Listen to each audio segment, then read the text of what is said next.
Ang issue dito, hindi niya kailangan pumunta sa LTO sa confirmation. Trabaho ninyo yon. Yes, sir. Nung nag-submit siya ng documents, may HPG na. Yes.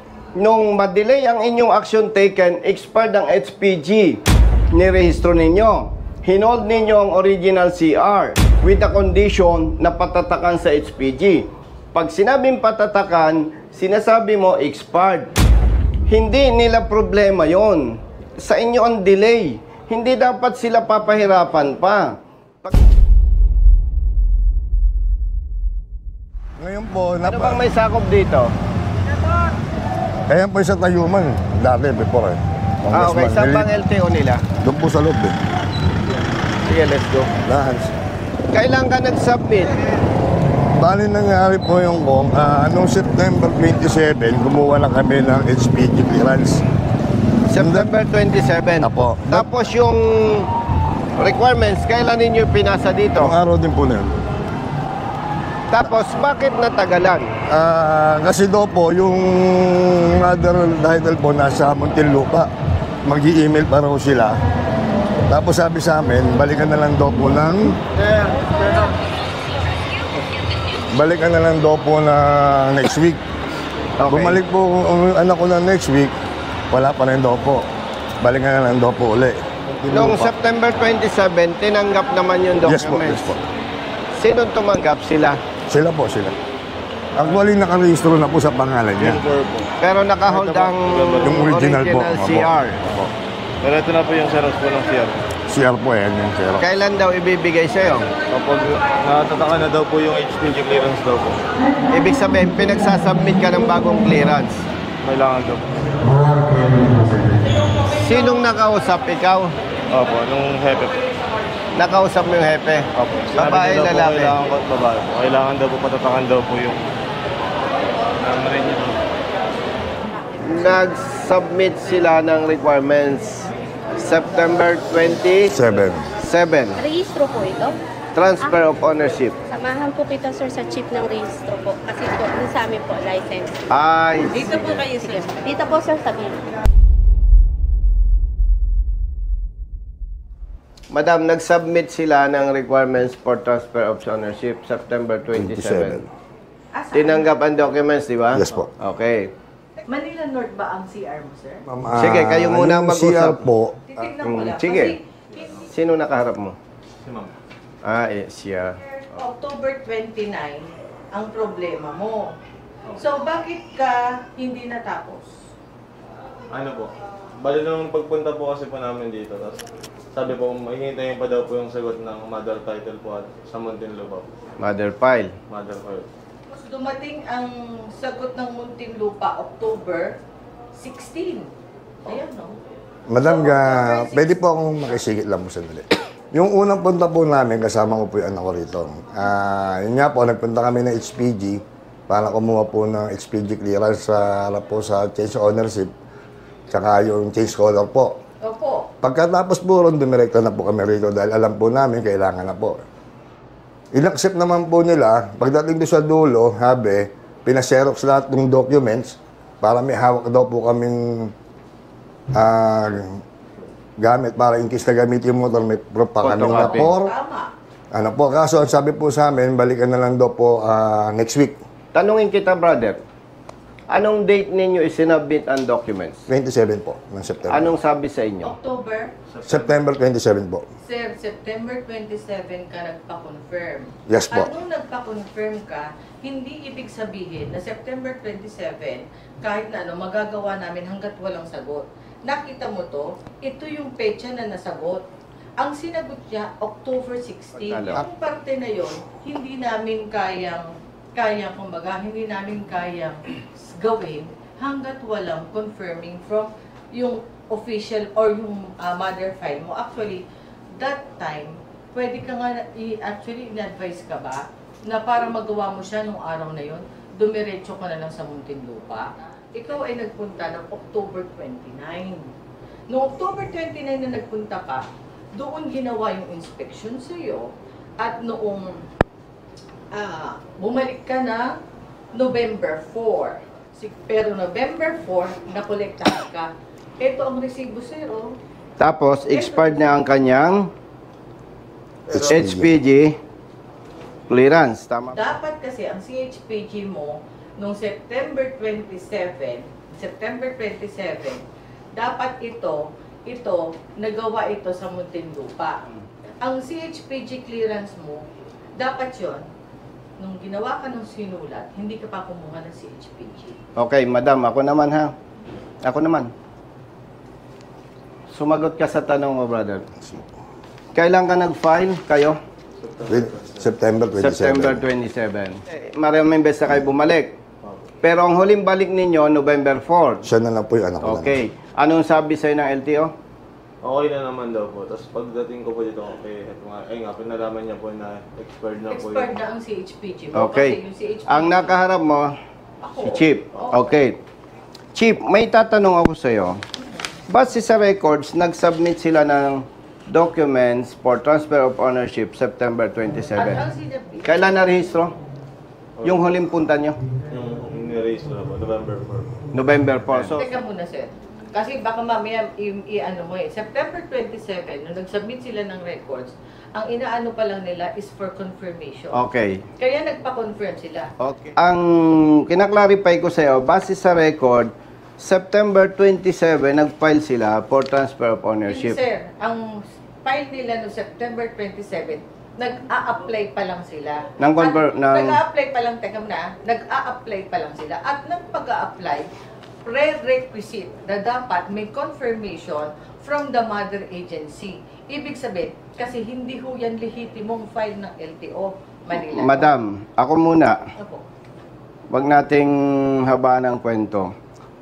September 27, nag-file kayo ng documents for transfer of ownership. Change color po. Okay. Pero sinasabi ng LTO na meron pang confirmation. Ang sabi po sa amin, ang mother title po nasa Muntinlupa Kaya nga. po. Alam nila yan, So, kailangan ng Alam nila confirmation. yun. Oo. May tanong ako sa'yo, Madam. Nung marehistro ito, expired na ang clearance niya, HPG. Alin? Kaya nga, ang inakiusap Hindi, ang tanong ko daw sa'yo, yan, para- expired na, tama? Alin? Wala sa akin ang file, ha? Wala sa akin Hindi, ang base sa file, documents, ha? tingnan mo. Kaya nga, base sa documents, in-accommodate nila, I do not know, in-accommodate nila para matulungan siya na makabiyahe para magamit niya yung sasakyan niya. Since in-accommodate Madam, ka- excuse me, hindi natin kailangan maraming kwento eh. Lilinawin natin. Nag-file kayo ng documents for transfer of ownership September 27. Ganto, para malinaw yan. Ma'am, Teka, excuse. sir, para malinaw, kukunin ko yung records officer ko na unang nakausap mo tsaka evaluator niyan para alam nyo O, sige, tawagin na mo. yung pagkausap nyo ay paano nangyari na i-confirm yan. Bakit hindi, kung kumpleto yung document, hindi agad-agad sinabi sa'yo na pumunta ka na ng Muntinlupa. Kasi Walang sinabi kumpleto. po sa Kaya amin. nga, Hindi, tawagin na lang yung malalaman evaluation ko lang. officer. Patingin nga po para makita ko lang kung sino evaluator. Letter B.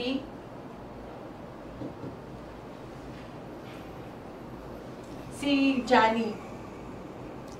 Ay, nakalink pala yung evaluator. Okay. So, hindi ko alam. So, wala evaluator. Opo. Madam, ganito, Nandito lang yun. nag-file kayo for transfer of ownership September 27. Base sa documents, in-evaluate ko na eh. At sinasabi ng evaluator ni Madam, kahit si Madam, dahil ang mother file hindi dito, Nasa kundi Muntinlupa nasa po. Muntinlupa, kaya maghihintay ng confirmation. Opo. Naghihintay ng confirmation. Tama po. Opo. May tanong ako sa iyo, ma'am. Alam po ba ninyo na may memo ang LTO Na, na kapag ang mother file ay within the region, ibig sabihin within the region, ang mother file niya nasa Muntinlupa, which is part ng NCR. At ang inyong distrito, part ng NCR. Alam po ba ninyo na may memo, hindi kailangan ng confirmation? sir, yung hindi kailangan ng confirmation, it refers only sa initial registration we're in. Ang hinihingi lang namin ay certified true copy. Public interest, naka-record tayo kasi Opo, government naman opo. to. So, Talagang hindi po pwedeng walang confirmation yan, lalo na kung yan... Hindi, ganito, madam. Ang tanong ko sa'yo, alam mo ba Alam ko, sir, at alam ko, na kapag ang alam ko na yaan, yung walang confirmation, yaan sa mga new registration at kailangan lang yan, tatatakan lang from the regional. how about transfer of ownership? Alin? Yung transfer of ownership, from if the new registration is from the regional office, yan, tatatakan lang yan, sir. Hindi kailangan ng confirmation, Hindi, ganito. pero itatatak lang yan, sir. Pero ang transfer of Aware ka ownership... dito sa memo na to?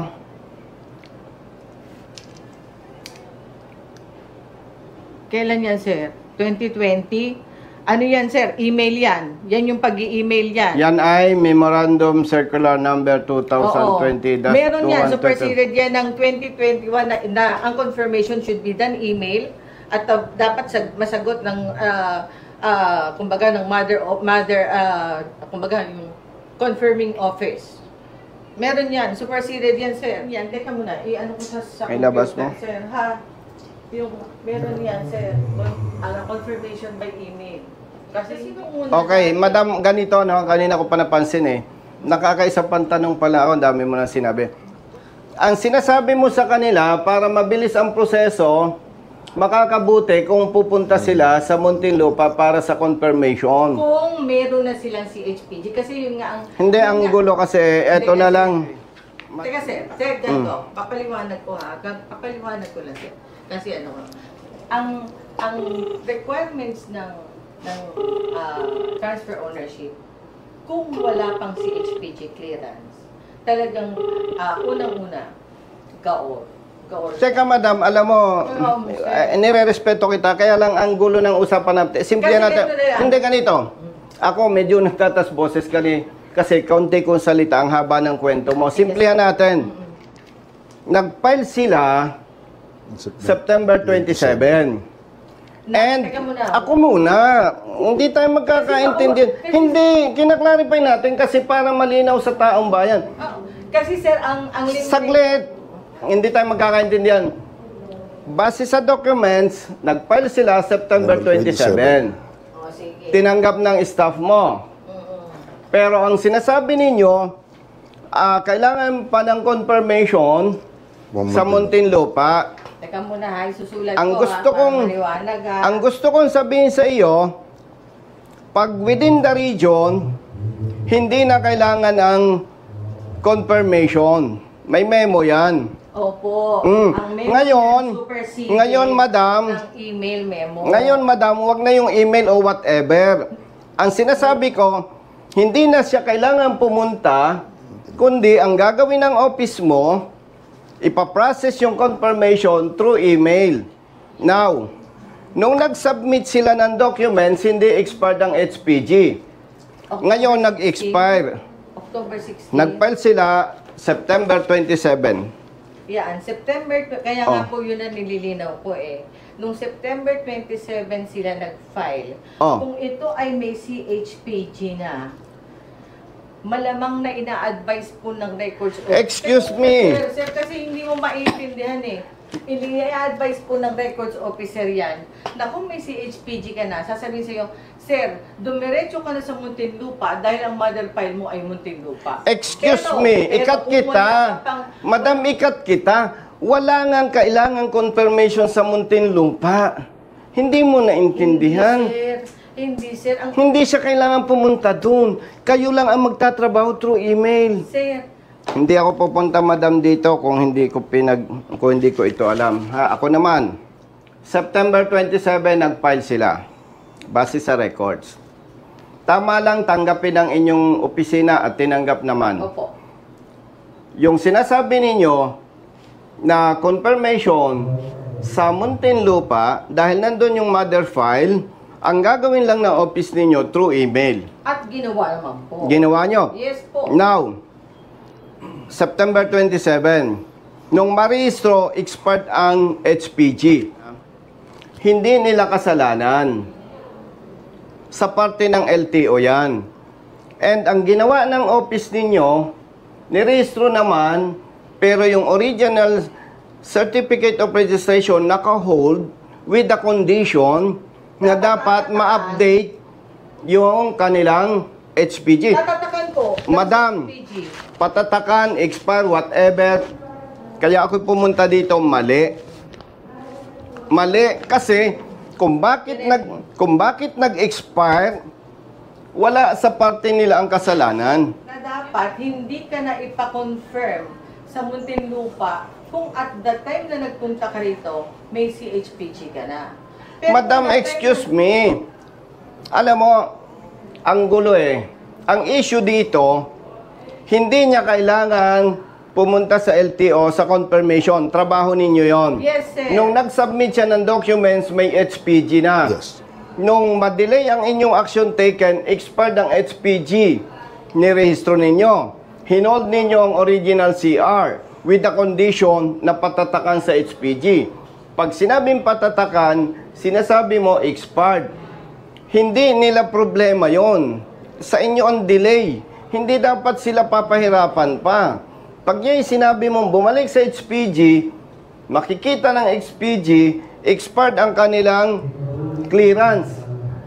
Gagastos na naman yan. Ang punto dito, madam, number 1, within the region, walang gagawin ang car owner. Trabaho ng LTO yan. Hindi nila kailangan pumunta doon. Ang kailangan, yes, pero kanina may sinabi ka, recorded tayo. Oo, sir. Oh. Kung halimbawa, nung panahon na yun na nagpunta siya. Walang usapang panahon o ano pa man. Ang dapat ginagawa ninyo, nakita ninyo within the region, yung distrito, dahil Muntinlupa, anong lugar to? Pugoso po. Manila. Manila. Hindi kailangan ng confirmation. Napupunta pa sila doon. Ang gagawin nyo through email. And hindi nyo kailangang i-required sila ng confirmation. May memo. Now, nag-expired ang HPG. Hindi nyo pwedeng i-hold ang kanilang CR, Certificate of Registration, sapagkat yan ay wala sa parte nila kung bakit na-expire, madam. O sige, sir, ganito na lang. Dahil inilapit ka na, sir, boss, Hindi. Ano ko na i-release na ang CR mo, sir. Madam, excuse, lilinawin ko ha. Hindi ko sinasabing dapat i-release ang CR dahil nandito ako. Kaya ako sila sinamahan, napakalinaw.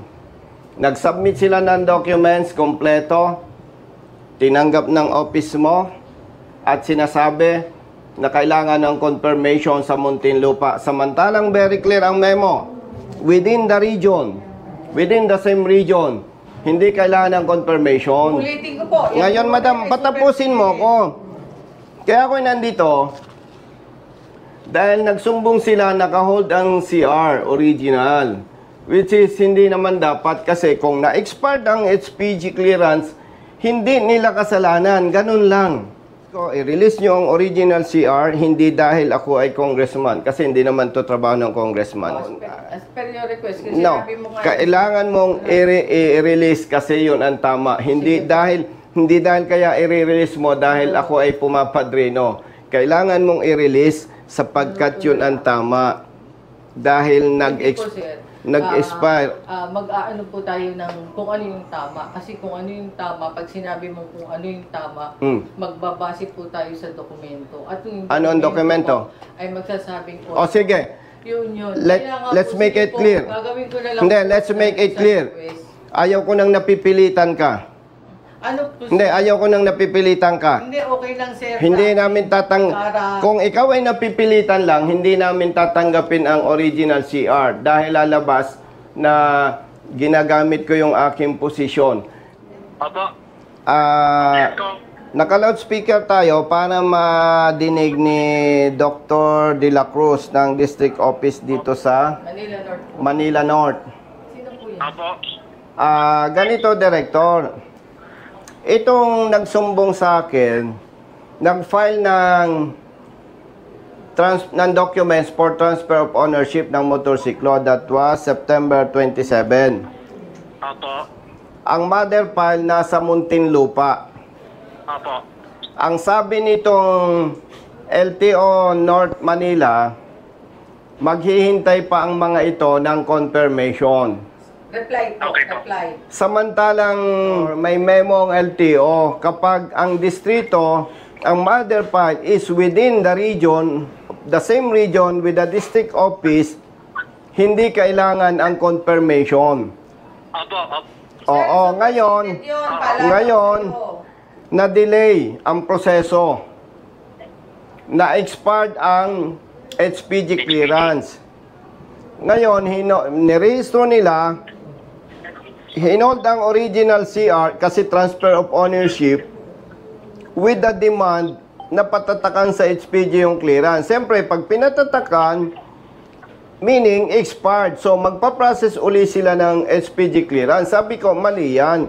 Kasi ang naging cause of delay is within the LTO. Tama ba? Opo, tama po. Ngayon, kaya ako nandito, okay naman kay madam, ipare-release niya yung original CR. Ang hindi lang acceptable sa part ko, yung sabing dahil kay Congressman Busita, ipapa-release niya. Ang gusto ko, klaro. Number 1, ulitin ko, Director, pag within the region, hindi kailangan ang confirmation, office to office lang. I-accept lang yung documents, kung kumpleto, i-process ang transfer of ownership so that yung HPG clearance hindi mag-expire. Tama po. Oo, kaya ako'y tumawag sa'yo, ayaw ko na parang ang dating, marirelease yung original CR. Doon tayo sa tama, Kangantong. Oo. Ayaw ko, Director, na marirelease ang original CR na parang ang dating dahil congressman ako. Hindi ganon. Doon tayo sa tama. Kindly reiterate your memo to all district offices kasi nagkakaproblema katulad nito. Sige po, Yes, Oh, by the way, Madam, ang kausap ko po ang Executive Director ng LTO, si Attorney Greg Puwa. Director, nandito si Madam De La Cruz. Hello, sir. Hello, Sir Edi. Opo, opo. Sir Edi. Dapat within the region nga, may memo na tayo. Yes, sir. Yes, Kong. We will issue the necessary memo, Kong, and then we issue the necessary notice to explain doon sa hindi nag-check ng email. Yung nag-follow up naman talaga dyan sa Manila South, doon sa mother file, at bakit ang tagal mag-reply. Opo. Itutukan namin to, Kong. Yes, sir. Okay, Director, maraming salamat. Thank you po. Salamat Thank you, ko. Director. Sige, anak, kunin mo na yung ano niyan, yung CR.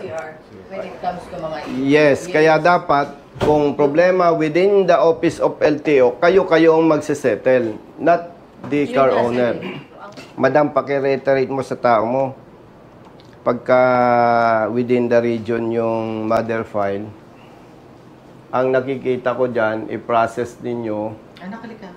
Pirma, print name, cellphone number, date to date. i-process ninyo yung transfer of ownership, tapos ang transaction, district to district. Yun na ang problema. Hopefully, wag nang maulit ito Opo. na the same issue. Okay, sige po. At kami may lakad pa. Thank you, sir. Brother, let's go. Salamat po. Thank you, Madam.